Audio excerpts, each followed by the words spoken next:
Ladies and gentlemen, welcome to a StarCraft 2 Heart of the Swarm replay cast here today over on the channel. It is the 8th of November. Welcome everybody.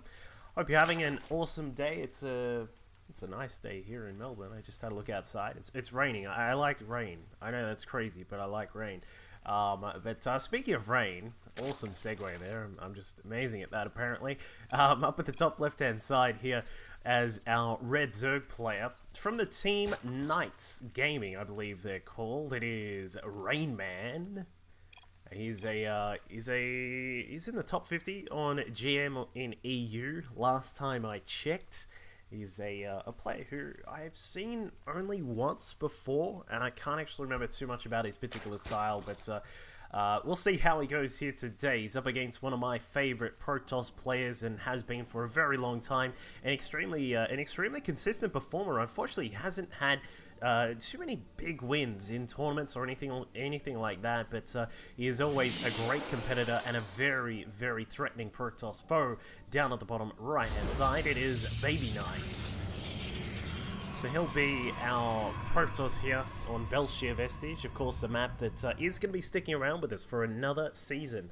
I'm actually really surprised that they kept this one in the map pool. It's I really think it's starting to get a little bit long in the teeth, but then again, Whirlwind is also being removed for next season, so I suppose you can't have everything, but we'll see what these guys get up to here. Looks like we will get a gateway expansion here from BabyKnight. As always, you would have seen the players' Twitters there, or if I could find them. That's the thing. People actually ask sometimes. Warren from O Gaming actually asked me how did you find my Twitter for the cast that I did a little while ago between Alpha and Warren. Go and check that one out if you haven't already. It's got carriers in it. He actually said how do you find Twitter and Twitch streams and all this kind of thing for my particular account and everything. It's not too bad. If you can find like a player's Twitter account, you can normally find their Twitch stream off that, and Facebook page and all that kind of stuff. Liquipedia certainly helps. So if you ever see a player, and like for instance, if it's someone like if I've casted it, normally I'll try and add in their Twitter and their Twitch page, so you know where to find them in future.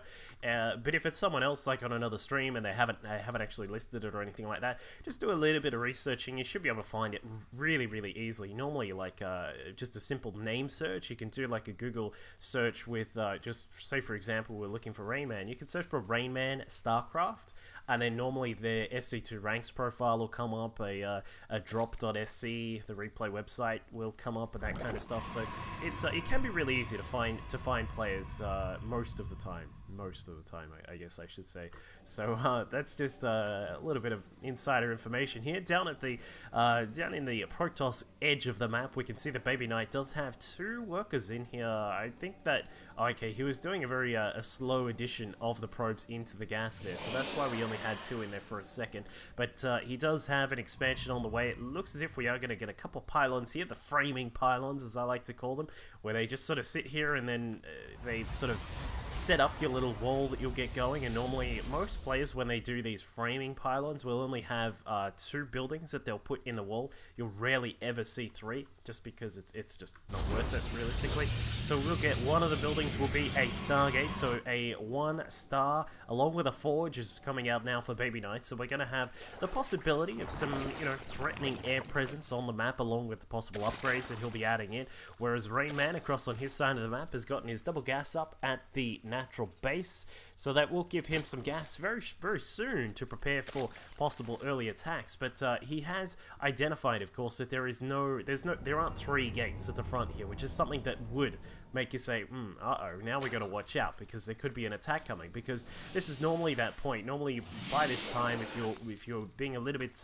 worried about the possible gateway-based timings, this is where you would want to start preparing. You'd need to have gas, you'd need to have speed, and possibly the Roach Warren just on the way now as well. So These are the kinds of things that you do have to get prepared for. I have been playing a lot of Zerg on my second account lately on the NA server. I haven't played Zerg for a long time. Some folks will remember I used to play Zerg. I played for about 6 months or so, and it has been quite a while since I've been doing it. Normally I play Protoss for anyone who's wondering, but I do play Mech Terran as well. But yeah, playing Zerg, getting re-used to the various intricacies of the way that you have to play as a Zerg player.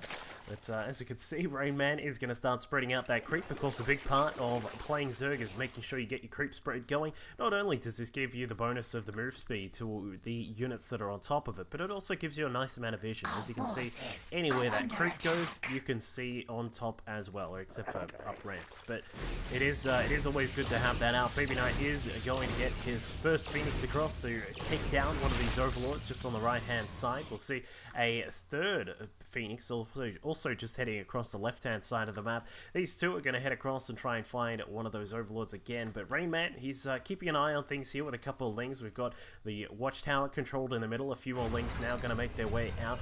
BabyKnight will see that third base, so he'll be prepared for that kind of thing here. He's also just had a quick check. All right, what's going on inside the main? There is a Spore Crawler here, so I can't get too much damage done, but the lair is also just about to finish up right now, so that 830 lair is now just done. We'll see the infestation pick go down straight away. Double upgrades now coming out for RainMan as well. 1-1 on his lings will be popping up very soon. And it looks as if he is going to come in here and try and threaten this third base. Lots of lings now chomping their way through that Zealot. They are going to get through his shields and a little bit of health, but it looks like the sentry should be able to give him some backup. But more lings are now on the way, and an additional 20 lings are also coming through from our Zerg player here. So RainMan is really looking to get the cancel here on this third base. If he can force the cancel or take down a lot of these sentries, he'll be in a beautiful spot. That sentry is extremely lucky, so is this one here. But it looks like BabyKnight will be able to keep this alive, at least for the time being. More and more lings are now running their way across the map. They're going to sprint across as quickly as their little wings can carry them, and they're going to dive inside to try and get something done here, but I'm not sure how well this is going to go. He needs to be very careful about pushing into that, because if you push too hard at those sentries, they may form a nice little force field donut around the lings, and you'll get just blasted down by the flashlights that the sentries carry. And of course the mothership up in the air is going to be able to rain down fire with that little plasma cannon. She's got a repulsor cannon, that's what it's called. So we can see that, well, RainMan, he invested quite a lot into this. That's a lot of lings that are now not drones. Normally at this point you'd want to be up at that 60 mark and saying, alright, cool, my third base is just about saturated and we're all good to go. But unfortunately he's been caught out by the fact that BabyKnight had some decent force fields that were here and were set up and kept that base alive. So we'll see how RainMan is going to deal with this. It looks like he's going to get 7 infestors along with a pathogen glands just about to finish up. Nice timing on that.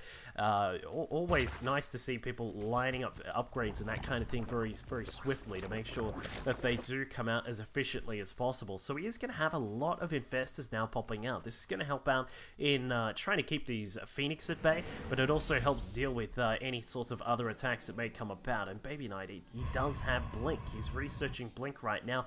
+2 on weapons is just about to finish up, so we are going to get a pretty decent possible Blink play coming out of the Danish Protoss player here. It looks like some of the Phoenix will get caught out by the infestors. They will get locked down by that fungal growth. The Queens will then go to work. And that is pretty much it. BabyKnight now has not as much air control as he would have liked, but his opponent will have the Hive coming across. Macro Hatch also being added on as well. 2 upgrades are just about to fit, or just on the way now for the Lings and those ground units. So we're probably going to see a very standard kind of play coming out here from RainMan. He's going to be getting the Ling Ultralisk composition rolling. We do have a Spire on the way, but I doubt we're going to see too many Mutalisks. He knows of course that there is a Stargate, and while he did take out a lot of those Phoenix, at this point here, if you're going to pick up your 4th base and then get the Hive tech going, you do want to have the gas available for things like Vipers and of course those Ultras as well, especially when you're going to have the 2/2 upgrades and a lot of infestors. This is something we were just mentioning, is that he has these guys out. It's rare to see these sort of infestors popping out this early on in the game, so he's wanting to make sure that he is prepared for all these kinds of attacks that will come along, and it looks like BK is going to push forwards and force a cancel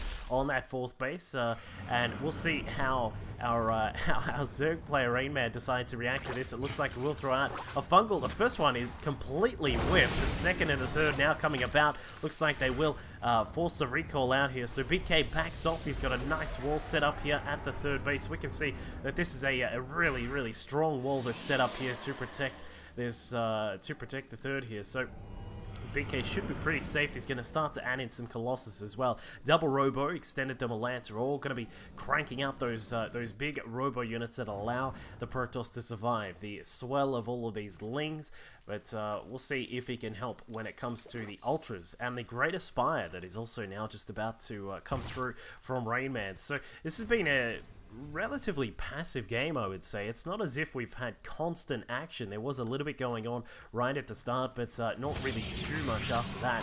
Looks like BK will want to try and get his fourth base up and running. However, these 2-2 Lings are now going to just sweep forwards and take this down, or at least force a cancel. No cancel from BK. He looked like he was maybe going to be able to come across in time and save the day, but perhaps underestimating the damage that those Lings could do. There are a huge total of Lings. 89 Lings are out on the map right now. Pretty damn high total of those little guys. So we can see that RainMan is really preparing. This is a point as a Protoss where you're saying, well, what is he actually up to? Because, you know, we can see that there's just a bajillion Lings, and there's always a possibility of mutas coming out. So he needs to be careful about that sort of thing. But with the good scouting from BabyKnight, he's going to come through. We'll see that the Ultra Cavern is now churning and bubbling away there, picking up that the chitinous plating upgrade. Sees the Great Aspire as well. Will need to prepare for that possibility of a switch from his opponent too. But it looks like he's going to set up a fleet beacon. We're going to get the second Stargate as well. I would love to see a third one. Yeah, there it is. Okay, cool. So we're going to have 3 Stargates prepared for BabyKnight. The possible switch into Tempest, maybe even Carriers, who knows. I would love to see some Carriers, but it's very rare to see that kind of thing. But the Ultras now sitting here with their 4-2 on their upgrades. The 3-3 upgrades are about to finish up overall for these melee units. So all of these guys are going to be doing a lot of damage. BabyKnight constantly aware of what's going on the map. He's very, very diligent with that scouting. Link's going to make their way through towards the natural base, trying to pick off this Zealot here, but he is going to block the way, and what an absolute hero there. Forces the Lynx to back off for now. The Ultras and the Infestors still just trying to figure out what they're going to be doing here, because it is very difficult to move into various positions of this map. You can't exactly just run through here all willy-nilly. There's a possibility of storms. Of course, we have the big AoE damage of the Colossus. The Stalkers will do their bonus damage to the Ultras as well. And there are, of course, now Archons, which do a great amount of bio damage with the 43 biological damage on their Shockwave. And they do really tear apart a lot of bio units, especially when a lot of these guys are just these tiny little Zerglings here. So RainMan is going to need to be very careful with the angles that he attacks into. Same thing can apply over here as well, which is why we see him setting up a defensive position. As BabyKnight, you need to be careful about pushing in here, but for our Zerg player, you don't want to be pushing into this position as well. It's a very choked up point, so he's going to be adding in some spine crawlers. What we would probably see from him if he was going to go on the defensive is an attack to come through the back and sort of sandwich the units in the back, as it were. So we'll see how he wants to go if it does come to pass. We've got Broodlords now making their way out, but some Tempests were completed here for BabyKnight. So these guys, with their ridiculous amounts of anti-massive air damage here, 80 damage per shot. So some people, like, when you get to this stage of a PvZ, some people think you need to get like 4 or 5, some people think you need to get like 6 or 7 of these guys out. Realistically, a couple of shots, goodbye Broodlord. There you go, exactly what we can see here, but the battle will commence now. Fungal Growth, excellently done by RainMan, so he's going to pop through and we'll be able to chomp through with a lot of these high-powered units. Their upgrades are finished up. The Ultras are going to rip apart many of those units on the ground that BabyKnight had. A reinforcement wave of Stalkers is now coming out, but the Tempests up in the air have absolutely no contest. There is nothing to stop them, so they're going to continue to wail away. And while they don't do the same ridiculous amount of damage against ground targets, they do 33, which is still quite a lot, and it is going to force RainMan to back off for now. So he's going to have to head back home, rethink his plan. He's going to bring out a lot more Lings, as we can see. These guys, do they have their adrenal upgrades? Looks like... oh, there it is. Cool. they do have adrenal upgrades, and this is one thing that sometimes you see people forget. I had to check it. Sometimes people forget to grab that, and it's like, it's not as good as it was in Brood War, but it's still pretty handy to have. So we'll see how much damage these Lynx can do.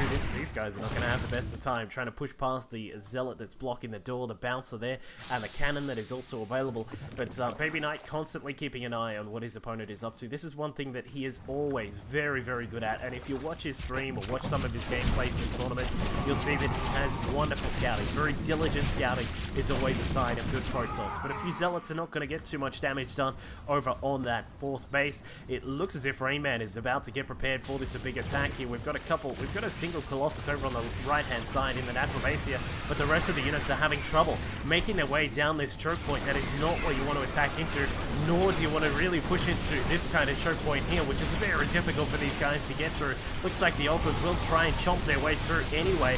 The Stalkers now coming across for BabyKnight. Of course, they do a little bit of bonus damage to that armor target of those Ultras, and the Ultras are constantly getting choked up here.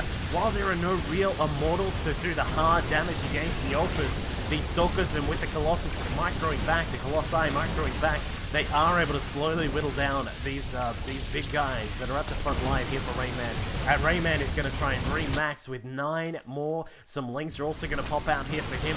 Corruptors over on the right-hand side. Not sure what they're doing over here. Would have loved to see them try and take down these 2 Colossi. They are very low on health, but it looks as if they will survive to fight another day. BabyKnight constantly reinforcing his units with the Rex counters. We've got lots of Immortals popping out. Some Zealots are going to warp in here and try and defend this base. It looks like RainMan gets a little bit of damage done, but not exactly the biggest amount. And at this point, when the Protoss player is on 4 Nexi and he's able to crank out probes very quickly, it is not too much of a hassle to lose those kind of units there. So we'll see how BabyKnight is going to maneuver from here. It looks like, well, I would expect him to probably add in just a lot of Archons from this point, maybe some more Templar as well. Probably won't see him go too much further with the Colossus count. We'd probably like to keep that at around about sort of 2 or 3, and then maybe get some more Tempests as well. But you know, it's kind of, you just have to be very careful with your judgments of how you're going to add in more units against the Zerg player, because as you can see,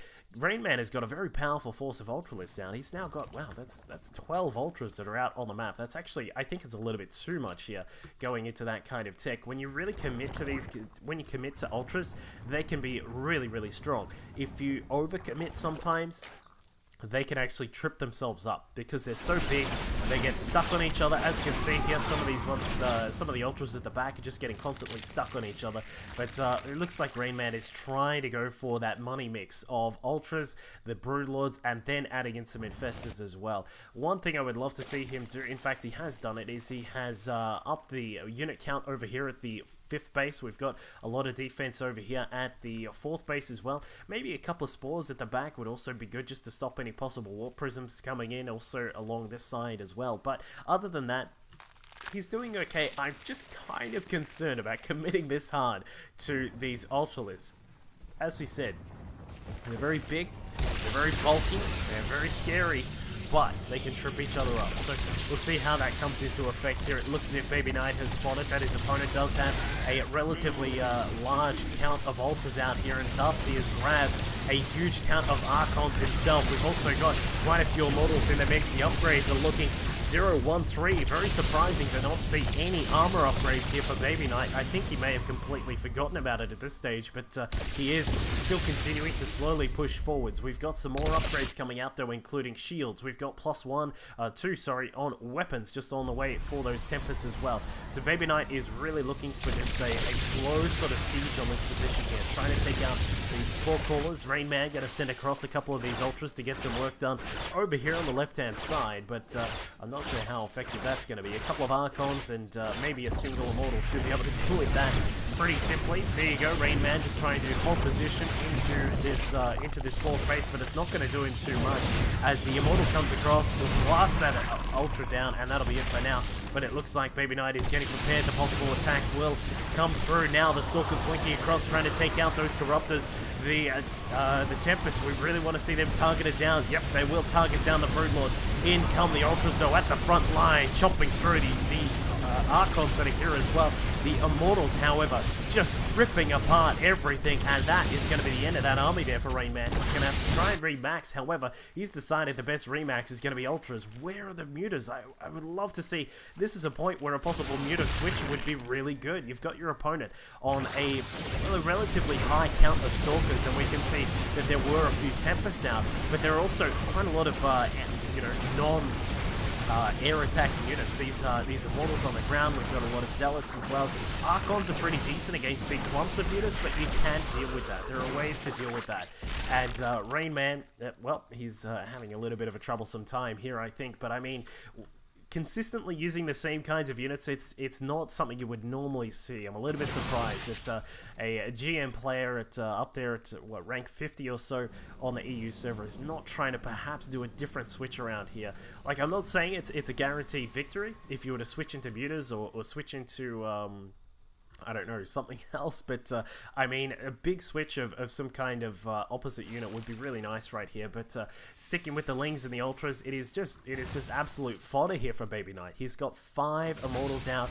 They do 65 damage against ground armored targets. We've got the Stalkers out here as well. Archons, a single Colossus, and a lot of Zealots on the ground to tank as well. So BabyKnight is just constantly in a position here where he can counter the units that are coming out from his opponent, and it is just making it all the more easy for him. And now with these Tempests out, we'd love to see them linking up with the rest of the forces, but BabyKnight has certainly got the possibility of pushing into this 4th base, and once this base is gone, this game is all but done if it isn't already, as BabyKnight is constantly bringing out some more upgrades here. We've got that +2 on the shields, or I would love to see the armor. I'm a little bit surprised he hasn't grabbed armor at all, but RainMan, he's struggling to get some resources out right now. A few more Ultras are going to join the field, going to take the total to 12 in fact, and with the 32 Lings on the ground, I mean, it's going to be difficult here for the Zerg player to be able to come back here and get this game back up and running. Losing drones on the left-hand side, they will get taken down by the Blink Stalkers and those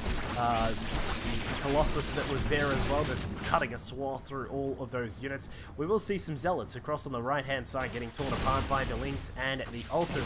BabyKnight being very careful. He doesn't want to push in here and sort of get out of position. You know, sometimes you could get caught in this kind of spot. Ultras will jump in from both sides, and it can be a bit of a tough spot to work through. But I mean, at this point, when he's got this powerful army, we've got Archons across on the right-hand side coming in from the flank. Infestor's going to chuck up a few Infested Terrans. Ultras trying to chop through what they can, but the Ultras, the Immortals, wow, just beautiful target fire here from BabyKnight. He is able to constantly just bring down all of those Ultras very quickly. It looks, however, as though the Ultras will have the last laugh. The Immortals have gone down, but the Stalker count is still very high. The Tempests are going to come in from the side with their long range, and they will be able to target down a couple of these units, bringing them down, and it looks as if BabyKnight will keep this base alive. This is going to be his 5th base up here on the top right-hand side. Not only is this an extra base he's going to be able to take, but this gives him a forward base to attack from. This position here is going to be really good for him, pushing across into the Zerg main base. And I mean, you know, we could say the game is almost done from here, but I mean, at this point, you know, every little bit counts. Making sure that you're in a good position. You never want to get caught out by the possibility of that the Muta switch that we talked about or anything like that. But as you can see, RainMan not bothering with any kind of Muta switch right here. We've got where is the Greatest Spire? We don't have really any upgrades coming out from him. Unfortunately, he's just been stuck on this kind of tech here. The Ultras and the Lings have just been not really getting the work done for him, and thus he has no gas. Of course, we saw his 4th base was a little bit later than what you would expect. He will look to grab a 5th base on the bottom right-hand side here. Some of these Zealots will be here to try and contest that, but they will get taken down by the rest of the Zerg ground forces that march their way across.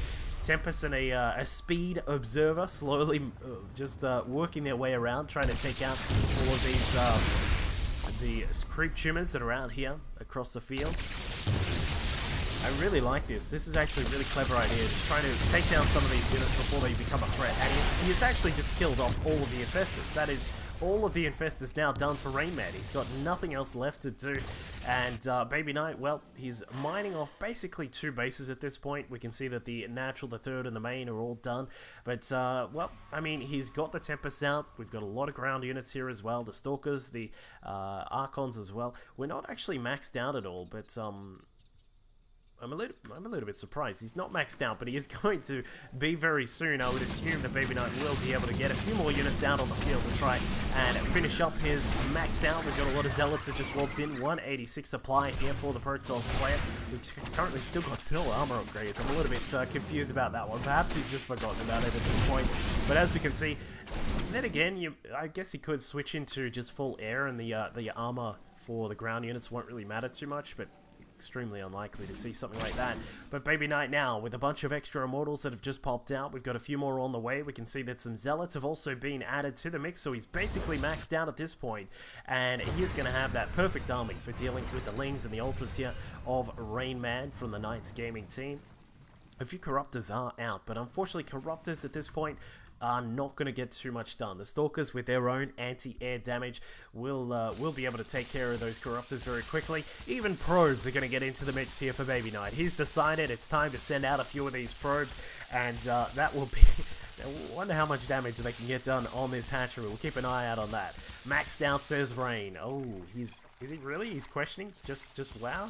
Why is he questioning it? It's 36 minutes into the game. How are you maxed out at 36 minutes? I don't know, but it looks as if the Lings will come across, and it looks like the hatchery did take a little bit of damage, not a huge amount, but the probes went across to try and deal with other buildings as well. But I mean, at this point, this is just a given. I mean, just biding his time. I think at this point, BabyKnight can probably just move forwards and try and tear apart his opponent in one foul swoop. But it looks like he will just slowly move forward. Some Zealots are going to make their way in towards the main base here, going to take out the hatchery. There is an infestation with the Spire and also some important buildings inside the main. But I mean, the main battle is going to occur over on the right-hand side of the map. It looks like, well, RainMan is going to try and chase BabyKnight down. I'm not sure about that kind of idea here. But the Zealots are getting some work done inside the main. Want to probably see them try and stay up at the top of the ramp. Yep, wonderfully done. Nice efficiency there from BabyKnight, just trying to keep these units at bay while he moves the rest of his forces into position. I think he's trying to get across there so that he can sandwich them from the back, and everybody does love a sandwich, but it looks as if he will not be able to get there in time. The Tempest will move forward. We'll see if they can get anything done, but no, looks like he's going to back out again. I'm not sure why BabyKnight is even bothering to back off right now. He's got this perfect composition. More probes are going to head up towards the towards his opponent's base here. He's just going to throw these away. Why is he doing this? If you're sort of new to the game, perhaps you're wondering, why is BabyKnight sending these probes in? These guys are meant for collecting resources, not attacking. Well, it's actually just so that he can add in a few more units. We can see that he's already maxed out. Well, he was just maxed out for a second there, but losing the probes frees up some supply. It allows you to get some more High Templar. We can see that there will be a couple more Archons morphing in. Even 2 more Colossi are going to be added to the mix. And finally, +1 to armor. The old 38-minute +1 to armor here from BabyKnight is going to come out. And, I mean, look at this. Archons, Templar, Tempest, all the Temps, some Colossi, some Gateway units on the ground as well. And I mean, RainMan, I'm kind of surprised he's still in this. If he was talking about how OP Protoss is, I'm a little bit surprised he's still here at the moment. There are some... What are these drones doing? These drones are just hanging out here with the rest of the crew, just trying to be... some pretty boss-looking drones there, just sitting inside the rest of the composition here. But BabyKnight slowly moving forwards. We'll see how this battle goes. Is RainMan going to try and contest this? It looks like he wants to separate a couple of the units to keep them up on the high ground, and perhaps he can try and sandwich into this position here. But I mean, it's not really going to work too well. If he gets a good flank off, it's nice. But I mean, you're having a contest with you know, a Protoss army that is this big and this dangerous. BabyKnight throws down a couple of storms. It looks as if the Corruptors are going to have their way with the Tempest, so that is no real anti-Broodlord force here, but the storms will go down. It looks as if BabyKnight has actually gotten a pretty decent engagement. A lot of these units down here at the back are not being attacked by RainMan at all, and thus the Ultras will be torn apart. And despite having a lot of Lings there as well, it looks as if RainMan is going to lose the battle and thus lose the war in a second here. I mean, it's pretty much done. 104 supply to 134. I don't even know why BabyKnight is backing off at this point. bringing in a few more Stalkers here and wants to make sure that this win is fully secured. More Broodlords. They're going to morph in here for RainMan, but it is all done, as I said. Couple more Broodlords. Plus 3 on the air weapons is just about to finish up here for BabyKnight. He's going to get a few more Tempest down as well. Not really... Yeah, just A-move, man. This is the point where you can A-move and not feel bad about it. I mean, you've got a Zerg player who's been stuck on a very low economy for a very long time now, and you've got this kind of composition out. It is hard to say no. As RainMan here, he has given it a very valiant fight for the most part, but unfortunately I think sticking with that same composition over and over again was really starting to cost him here.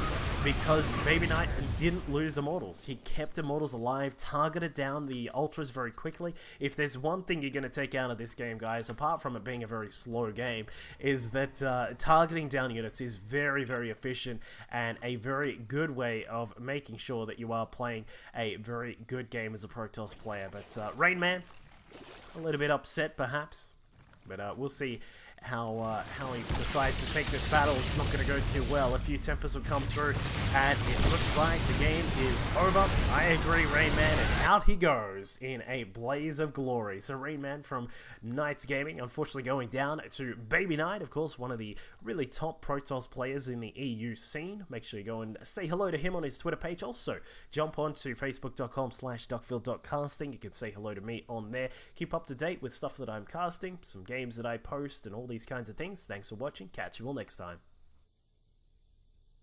Here, as you can see, 47 damage to bio units and then the 34 damage against other standard targets. His storms have also been wonderful, just spreading them out across the battlefield, doing really, really nicely there. And for minigun, he's been sticking with a much more